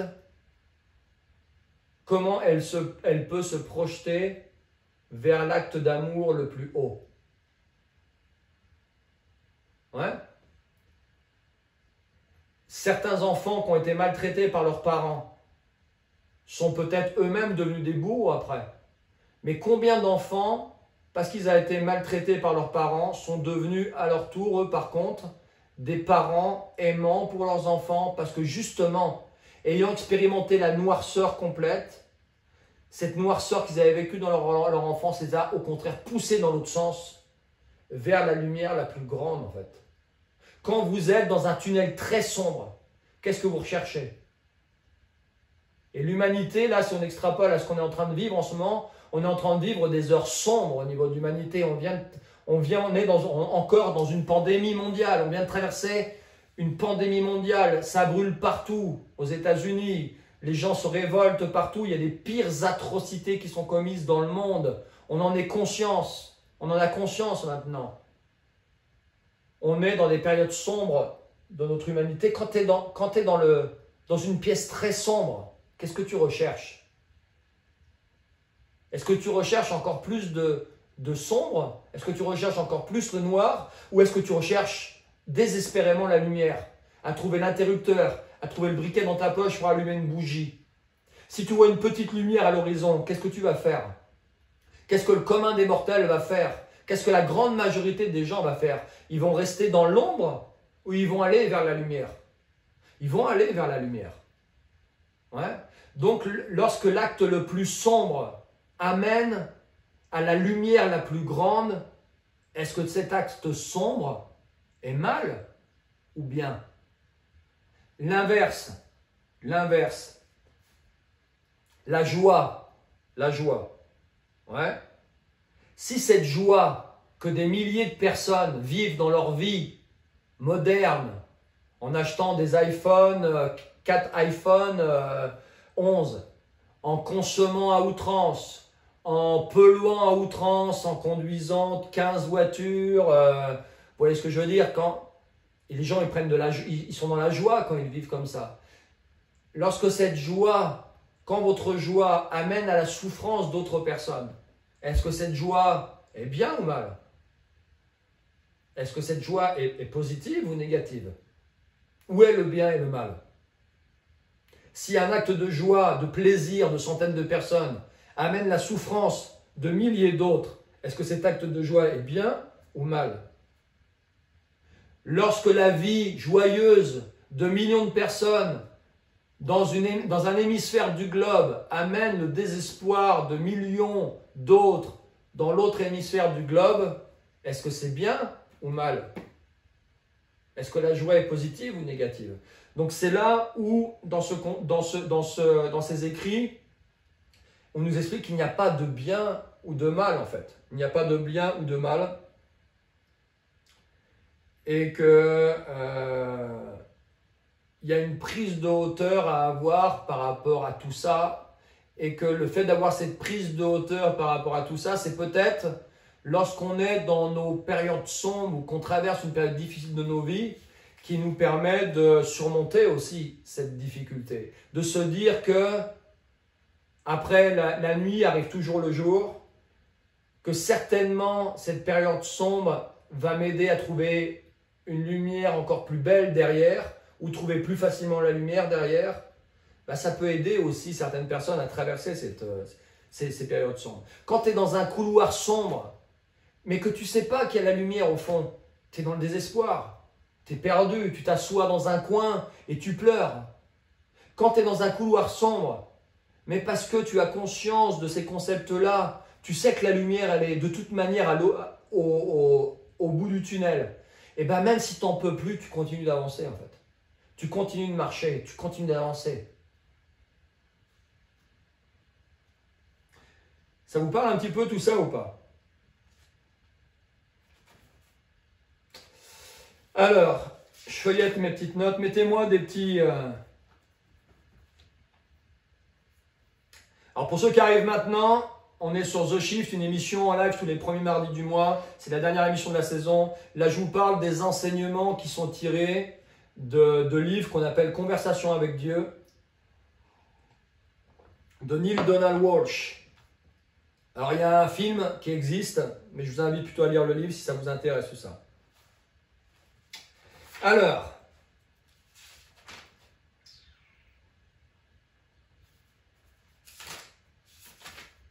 est-ce qu'il y a des parents qui nous regardent? Est-ce qu'il y a des personnes qui ont des enfants qui nous regardent? Concept là en lien justement avec l'éducation, notre vision à nous de l'éducation et notre vision des enfants. Ce sont les mauvaises personnes qui s'occupent des enfants. La mère et le père. D'accord? Ce sont les mauvaises personnes qui s'occupent des enfants.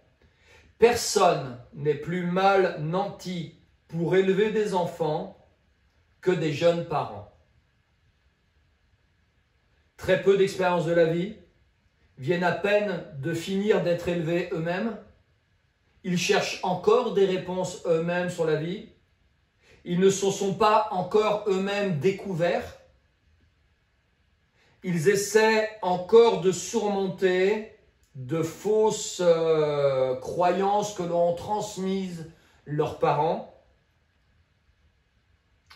Donc là, on nous explique en fait que en tant que parents, on n'est pas les plus à même à élever nos enfants, que dans certaines autres cultures, certaines autres civilisations beaucoup plus élevées, ce ne sont pas les parents qui élèvent les enfants, ce sont les sages. Et qui sont les sages? Ce sont les personnes âgées. Ouais. C'est le cas aussi dans beaucoup de traditions ancestrales, dans beaucoup de cultures primales, dans beaucoup de peuples premiers. L'éducation, les personnes âgées vivent avec la famille. Et qui s'occupe des enfants? C'est pas papa et maman, c'est pas les géniteurs. Qui transmet le savoir? Qui transmet la sagesse? Qui transmet la connaissance? Ceux qui ont cette sagesse et cette connaissance. Et c'est pas les jeunes parents, c'est les personnes qui ont vécu leur vie, qui se sont découverts dans cette vie, qui ont rassemblé les pièces du puzzle dont je vous parlais tout à l'heure dans leur vie, qui sont les plus à même. Donc enfanter est une activité destinée aux jeunes dont les corps sont forts et bien développés. Élever des enfants était une activité destinée aux aînés dont l'esprit est fort et bien développé. Dans l'ordre naturel de votre espèce, donc il parle de nous, attendez, hop là.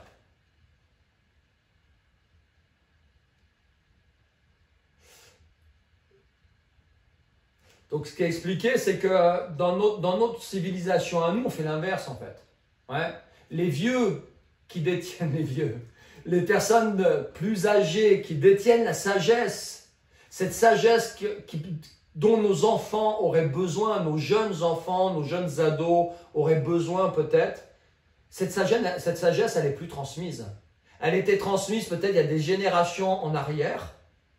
Ouais, peut-être que si vous avez un certain âge, un jour, vous vous êtes retrouvé à discuter avec votre grand-père et votre grand-père vous a parlé de la vie, il vous a transmis certaines valeurs, vous avez fait le jardin avec lui, vous êtes peut-être parti en vacances, vous êtes allé dans la forêt avec votre grand-père, il vous a montré les arbres, il vous a montré les champignons, les animaux, vous avez refait la vie avec votre grand-père, il vous a transmis des choses, peut-être que vous avez vécu ça, peut-être que vos parents ont vécu ça, peut-être que vos arrière-grands-parents ou grands-parents ont connu ça avec leurs grands-parents à eux.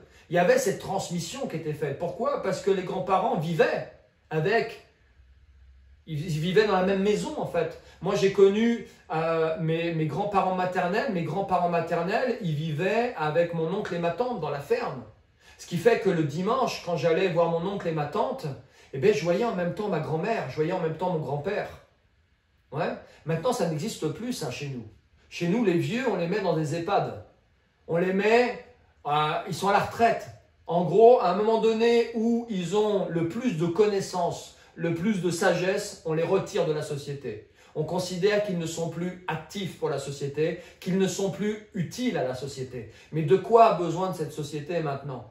De quoi a besoin cette société maintenant? Est-ce qu'elle a besoin d'être encore plus productive, d'être encore plus dans le business, d'encore plus dans la course à la réussite? Ou est-ce qu'elle a besoin, cette société, qu'on réinjecte de la sagesse à l'intérieur d'elle?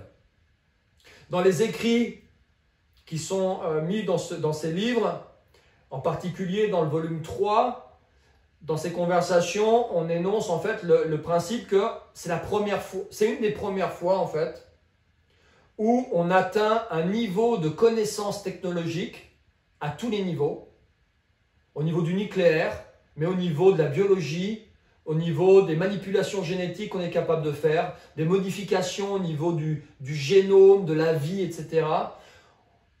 On atteint des connaissances qui sont potentiellement capables de nous détruire l'humanité, détruire notre monde, sans pour autant avoir atteint le niveau de sagesse qui nous permettrait de ne pas détruire notre monde. Et on le voit en ce moment. Putain, on vient de se taper une pandémie. D'où vient ce putain de virus? Est-ce que c'est la nature vraiment qui a créé ce virus? Est-ce que c'est la nature? Peut-être, je ne sais pas, je n'ai pas la réponse. Mais bon, il vient de où le virus? Il vient d'une contrée en Chine où il y a quoi dans cette contrée, dans cette ville? Un laboratoire. Qui fait quoi le laboratoire? Donc, le nucléaire, on a Tchernobyl. Ouais. On a atteint un niveau de savoir et de maîtrise technologique dont potentiellement est capable de détruire toute vie sur Terre. Et on le voit, on est en train de le faire. On est en train de tuer la biodiversité sur cette planète. On est en train de tuer le vivant dans cette planète. On fabrique des virus. On fabrique de la chimie. On gave les gens de produits chimiques qui fait que maintenant les virus sont de plus en plus forts et le corps, comme on l'empêche quelque part, on remplace sa fonction naturelle par des fonctions chimiques, ben le corps il sait plus se défendre. Donc on fabrique des virus, donc potentiellement on n'est plus capable de lutter contre naturellement, à part si on se fait vacciner en masse naturellement, mais et qui potentiellement peuvent nous détruire. Et on n'a pas la sagesse de ne pas le faire. Donc de quoi a besoin l'humanité maintenant? D'encore plus de connaissances? D'encore plus de technologie? Ou de plus de sagesse? Ouais. On est comme des enfants. On est comme des enfants qui auraient découvert, en fait, c'est ce qu'expliquait dans le bouquin. On est comme des enfants qui auraient découvert. Moi j'ai un fils qui a 2 ans, Sacha. Ben, s'il trouve la boîte d'allumettes avec les allumettes, qu'est-ce qu'il va faire? Il va découvrir une technologie qui est capable de faire du feu. Sauf qu'il n'a pas la sagesse. Sacha, du haut de ses 2 ans, du haut de son petit cerveau primitif, il n'a pas la sagesse de ne pas foutre le feu à la maison. Il n'a pas la sagesse de foutre le feu à ses vêtements et de se brûler très gravement. Il n'a pas la sagesse de foutre le feu au village. Il a la technologie, il n'a pas la sagesse. Et bien nous, au niveau de l'humanité, on en est à ce niveau-là en fait. Donc, d'où l'intérêt de réinjecter de la sagesse, d'où l'intérêt de se reconnecter à ces enseignements, d'où l'intérêt de se reconnecter aux enseignements, et c'est ce qu'on essaie de faire dans cette émission, aux enseignements des peuples premiers, des peuples racines, qui eux avaient une certaine sagesse. Quand vous pensez que des peuples comme les Amérindiens, ouais, avant que l'Européen colonise ce continent et foute le bordel, ils ont vécu pendant des milliers d'années sans dénaturer la nature. C'est-à-dire que quand les premiers colons européens sont arrivés sur le continent américain, ils pensaient que c'était une terre vierge. Pourquoi ils pensaient que c'était une terre vierge? Parce qu'il n'y avait aucune trace de civilisation. Entre guillemets, la nature n'était pas domestiquée. La nature n'était pas dénaturée. Pourtant, ça faisait des milliers et des milliers d'années que cette civilisation-là était présente. Elles avaient une certaine technologie qui aurait pu leur permettre de foutre le feu à la forêt, mais elles ne le faisaient pas parce qu'elles avaient la sagesse de ne pas le faire. Nous, on n'a pas cette sagesse-là. On fout le feu. on fait péter des bombes nucléaires. Demain, en France, il peut très bien, on a des centrales nucléaires qui sont un peu péraves. On n'est pas à l'abri d'une catastrophe nucléaire, tu vois. On n'est pas à l'abri qu'un putain de virus s'échappe d'un laboratoire, je ne sais pas où, et tue la moitié de la planète.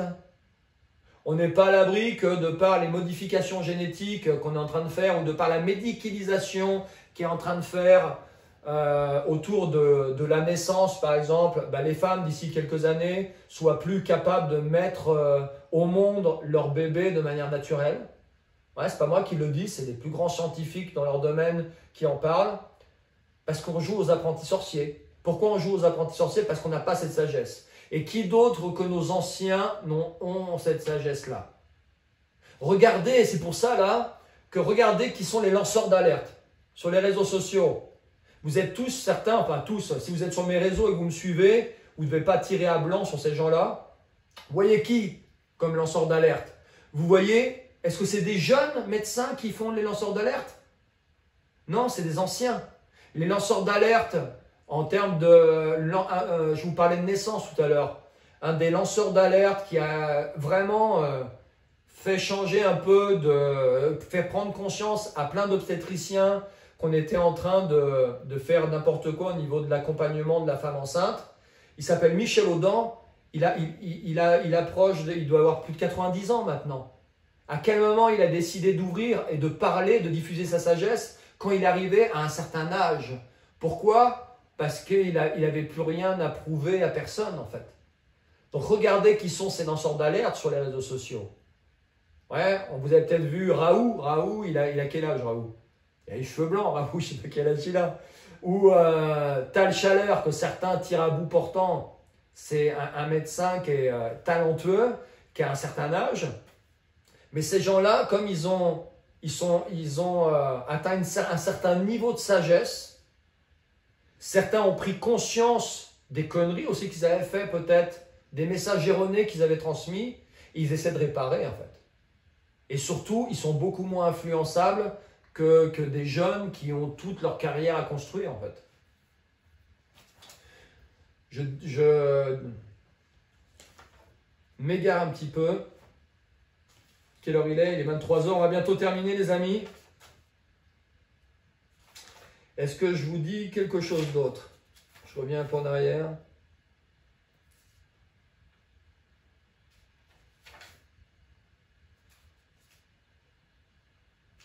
Donc, on va terminer avec l'éducation. Ouais, parce que l'avenir, qu'est-ce qui va le construire? C'est nous. En ce moment, on est en train de construire notre avenir. De par ce qui émane de nous, l'énergie qu'on diffuse, la lumière que vous faites briller, les messages que vous relayez, les lives que vous partagez, vous contribuez à construire le monde de demain. Les actes que vous posez au quotidien construisent la réalité qui sera la vôtre demain. Mais à plus long terme, qui est-ce qui va transformer notre réalité aussi? C'est les enfants de maintenant en fait. Ouais. Donc là, voilà des propositions de cours, de choses qu'on pourrait enseigner à l'école. Ouais, si on voulait réinjecter de la sagesse, plutôt que d'expliquer à ma fille des trucs parfois où je me dis mais à quoi ça va lui servir mon Dieu? D'ailleurs elle rejette ma fille. Pourquoi on n'apprend pas ça à ma fille ou à mes fils?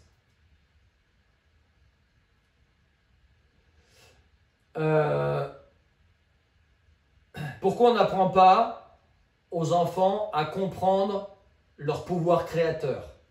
Leur faire prendre conscience qu'au fond d'eux, ils ont toutes les ressources pour se créer la réalité dont ils ont envie. Que de par la vibration qui est la leur, on pourrait transmettre des connaissances quantiques à ces enfants. De par la vibration qui est la leur, ils contribuent à créer la réalité qui est la leur.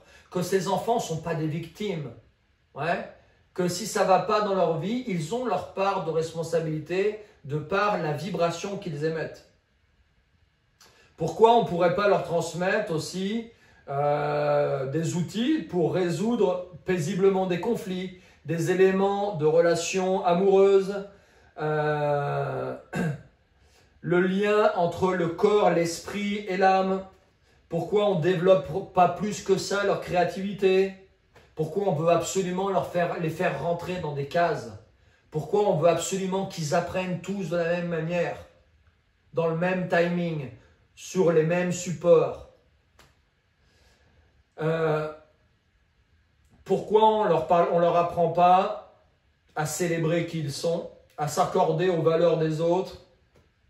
Pourquoi on leur apprend pas la tolérance, l'équité, une économie fondée sur l'éthique, un certain éveil spirituel, une responsabilité vis-à-vis des actes qu'ils posent au quotidien, que ces actes qu'ils posent au quotidien, c'est des actes qui vont impacter peut-être les générations futures. Certaines civilisations faisaient ça. Les Amérindiens, avant de poser un acte dans leur vie, un acte important dans leur vie, ils réfléchissaient toujours de quelle manière cet acte important dans leur vie, ce choix important dans leur vie, allait impacter les 7 générations à suivre. Ouais. Et nous, on fait l'inverse en fait. On éduque nos enfants à être dans l'instant à être dans le tout de suite, je veux tout de suite, je pose un acte tout de suite pour avoir un plaisir tout de suite, sans forcément penser à l'impact que ça peut avoir. Je consomme, je mange, sans réfléchir à ce que je mange. Il faut réinjecter de la conscience en fait. Ouais. Je porte du cuir à mes pieds, c'est pas juste du cuir que je porte. C'est un animal qu'on a sacrifié. Je mange une tranche de jambon que j'ai acheté au Super U du coin. Eh bien, la tranche de jambon, elle n'est pas arrivée par magie dans le Super U du coin. C'est un animal qui a été sacrifié pour arriver dans l'assiette. Ouais. J'achète des jouets pour Noël. Quand je les achète sur Amazon, ça n'a pas le même impact que si je les achète dans le magasin d'à côté. Le fait que ces jouets soient en plastique, ça n'a pas le même impact sur les générations futures que s'il était fait de bois, par exemple. Si j'achète des choses qui sont produites par des producteurs locaux, des maraîchers locaux, des producteurs locaux, ça n'a pas le même impact que si je fais venir des cadeaux pour mes enfants à Noël qui viennent de l'autre bout de la planète. Ouais. Donc il faut retransmettre toute cette sagesse, toute cette conscience et ce style de lecture. Je suis en train de m'affaler dans le canapé, il est tard. Ce style de lecture peut vous aider à acquérir cette sagesse, déjà pour l'appliquer dans votre vie et pour éventuellement la transmettre. Est-ce que moi j'arriverai à transmettre ce que j'ai dans ce petit livre rouge à mes enfants? Je ne sais pas. Ouais, je ne sais pas. J'aurai peut-être plus de facilité à le faire avec mes petits-enfants. Peut-être. Ouais, j'arriverai peut-être à le faire avec mes petits-enfants. Est-ce que ça vous a parlé un minimum, tout ça, les amis? Vous êtes encore une quinzaine, il est 23 h, il est tard. Les Amérindiens portaient des peaux, des fourrures, Robert, exactement, mais ils avaient conscience de ce qu'ils portaient. Ouais, lorsqu'ils tuaient un animal, ils avaient conscience, ils remerciaient déjà l'animal. Ils avaient et surtout, quand ils tuaient un bison, par exemple, ils exploitaient jusqu'à la graisse du bison, l'os du bison pour faire des flèches, la fourrure du bison pour faire le cuir du bison, tout était exploité. Et ils avaient surtout conscience que la viande qu'ils mangeaient, c'était un animal qui avait été sacrifié pour ça. Que cette peau qui leur permettait d'avoir bien chaud pendant l'hiver, il la devait à un bison qui avait sacrifié sa vie pour ça. Ouais. Donc le rapport était complètement différent et ça c'est encore pratiqué dans nombre de cultures ancestrales où on a cette conscience des choses que nous, quelque part, on a perdu en fait. On a perdu ça. Entre autres.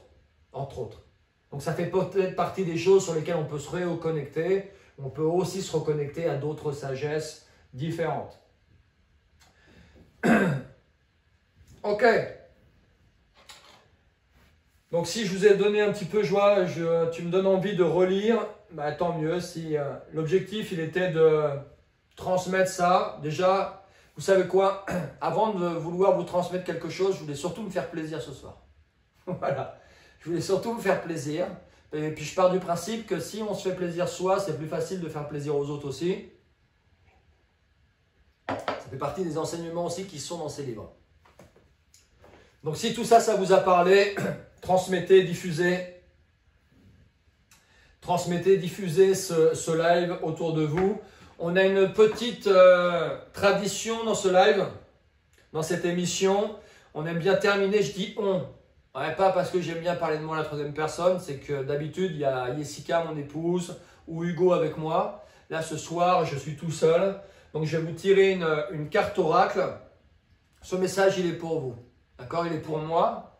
Il est pour nous, en fait. Il est pour nous. Même si vous regardez l'émission en replay, ce message, il est aussi pour vous.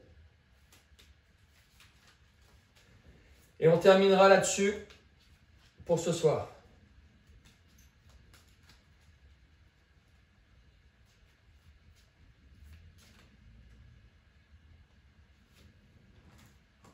Je vous la montre.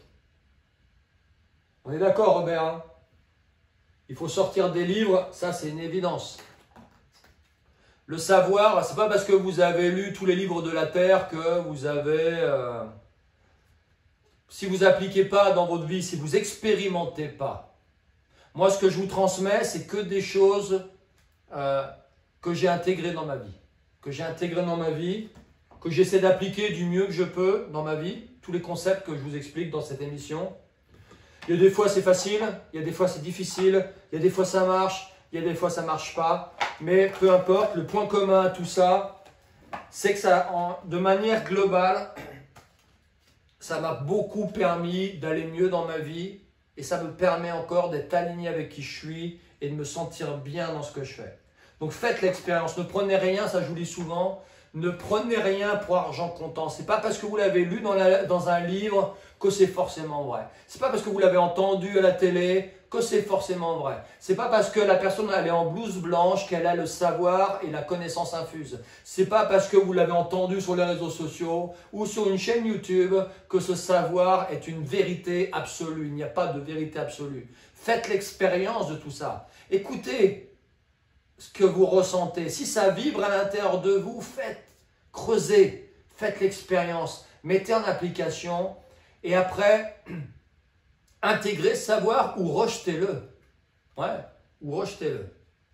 Le message de ce soir, si vous voulez expérimenter un niveau d'amour très profond dans votre relation, vous devez vous abandonner l'un à l'autre en conscience.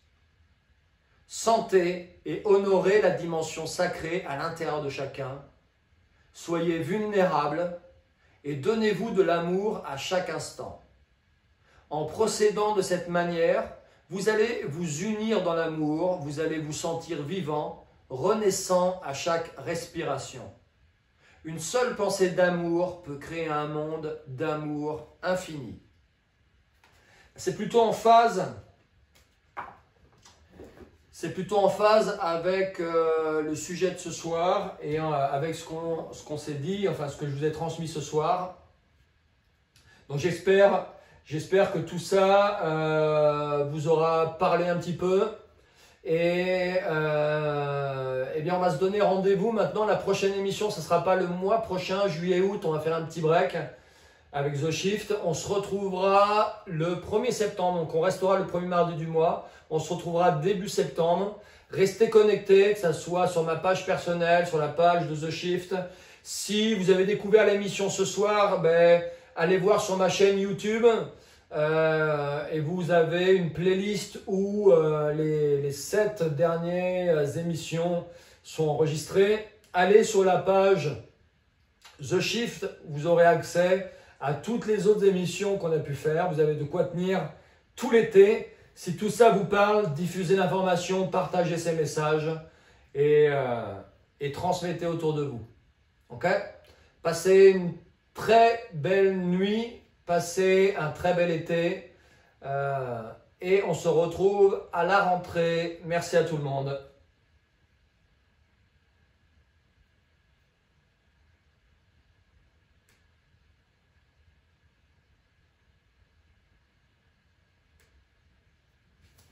Allez! Ciao, ciao! Mettez-moi des petits pouces si vous avez plu ce soir. Des petits pouces et des petits cœurs.